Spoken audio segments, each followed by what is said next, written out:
हिंदी के पढ़े लिखे समाज का एक हिस्सा वो है जो ये पूछ रहा है कि राम इनके बुलाने पर, इनके माने आरएसएस के और बीजेपी के लोगों के बुलाने पर आएंगे क्या सचमुच, या ये कह रहे हैं कि वो तो अयोध्या में आ ही नहीं सकते। ये अयोध्या आज की तारीख में जिस रूप में है, ये समाज जिस रूप में है, और जो लोग ला रहे हैं, उनको लाने का दावा कर रहे हैं, तो उनके आचरण को देखते हुए ये कहते हैं कि वो अयोध्या में आ ही नहीं सकते। मतलब ये कि ये लोग राम की जो परम ब्रह्म की सत्ता बताई गई है उसमें यकीन करते हैं। ये घुमा फिरा के कही गई बातें हैं, वे इनकार में नहीं जाना चाहते। वे साफ साफ ये नहीं कहना चाहते कि राम को भगवान के तौर पर पेश करने की क्या राजनीति है, इसमें कौन सी संस्कृति खड़ी हुई, इसमें कौन सा धर्म गठित हुआ, इसमें कौन सी मर्यादा सुस्थिर हुई, प्रतिष्ठा के मायने कहाँ चले गए, क्या स्थिर हुए, क्या बने, तो इधर वो नहीं जाना चाहते। तो ये उनके लिए भी आस्था का मामला है। बाकी जो किसान मजदूर जनता है, महिलाएं हैं, ये लोग तो परलोक के पुनर्जन्म के फेर में हैं, तो ये लोग तो, इनका एक हिस्सा, सभी नहीं, एक हिस्सा है इनका, वो राम को भगवान समझता है। बहुत कम तादाद में, बहुत छोटी संख्या है ऐसे लोगों की जो राम के चरित्र को इतिहास की नज़र से देख रहे हैं या देखना चाहते हैं और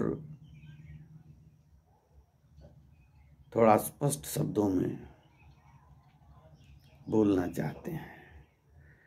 स्पष्ट शब्दों में बोलने की ज़रूरत इसलिए है कि अभी का सत्ता प्रतिष्ठान और इसका प्रचार तंत्र और इसके जो भाड़े के बुद्धिजीवी हैं, वो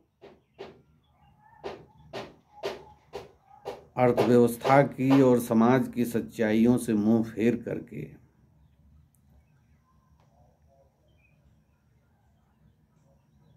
धर्म के नाम पर जो अधर्म हो रहा है, मूर्ति पूजा का जिस तरह से प्रतिष्ठापना हो रही है,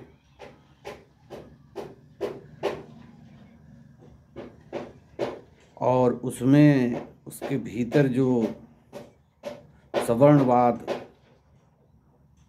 की पुनर्प्रतिष्ठा हो रही है, तो उसको देख करके हमको जरूर बोलना चाहिए। क्योंकि जितना प्रचार तंत्र है,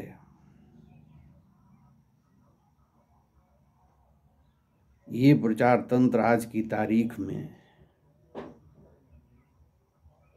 जिस बेशर्मी का, जिस नंगई का उदाहरण पेश कर रहा है,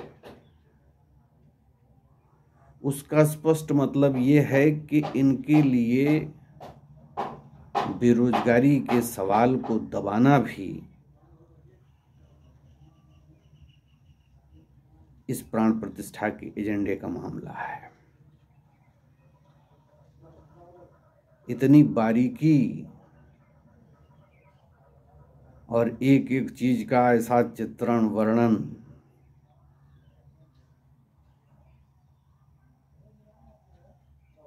क्या चैनलों ने किस तरह का पूरा वातावरण प्रस्तुत कर दिया है, और इनके भाड़े के लोग भी कैसी बहादुरी दिखा रहे हैं कि इसको भारत की सांस्कृतिक आज़ादी का दिवस बताना चाहते हैं।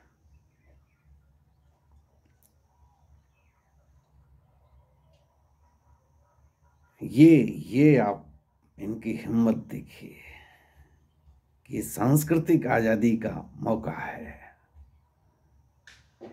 सच्चाई ये है कि ये देश आर्थिक रूप से दिवालिया होने की कगार पर पहुंच गया है।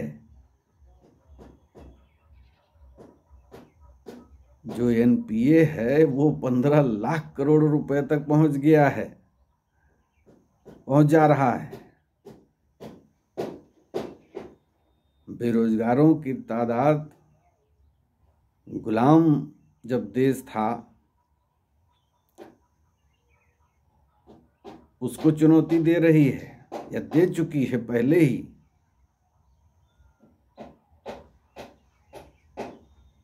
तो इस पस मंजर में सांस्कृतिक आजादी का मर्यादा पुरुषोत्तम की प्रतिष्ठा हो रही है। ये मर्यादा का जो उदाहरण पेश किया जा रहा है, सामूहिक हत्याकांड का अपराधी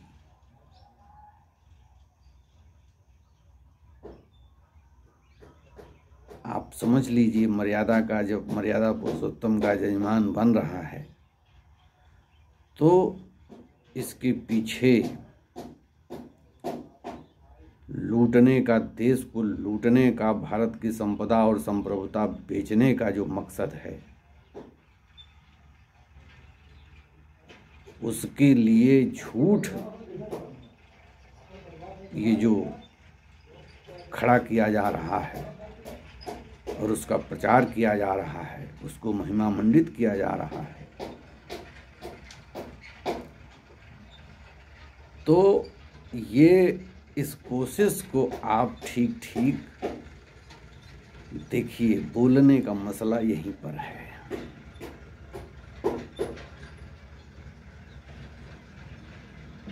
धर्म का दायरा अब एकदम स्पष्ट है। धर्म और राजनीति का क्या संबंध है, इसमें कुछ छुप नहीं रहा है। अब सब बेपर्दा हो गया है। आप इसको अनदेखा करना चाहते हैं या धर्म के नाम पर आपके जो अपने संस्कार हैं आप उनका सामना नहीं करना चाहते, तो फिर आपको यही कहना मुनासिब बनेगा कि राम तो यहाँ आ ही नहीं सकते, या इन लोगों के लाने पर तो कतई नहीं आ सकते, या फिर ये कि धर्म और राजनीति तो अलग अलग चीजें हैं। राम को जो लोग ला रहे हैं उनकी राजनीति देखना चाहिए आपको। उनकी मंशा देखी जानी चाहिए। मसला मंदिर का नहीं है, मसला देश का है। मसला इस देश की विविधता बहुलता का है, सामाजिक कल्चर का है, जिसकी वजह से ये देश भारत हुआ। वो किसी हिंदू की वजह से नहीं हुआ। हिंदू में उसको रिड्यूस करना, उसको संकुचित करना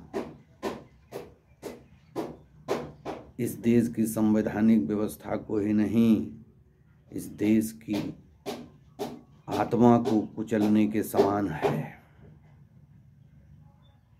इतना गंभीर मामला है ये।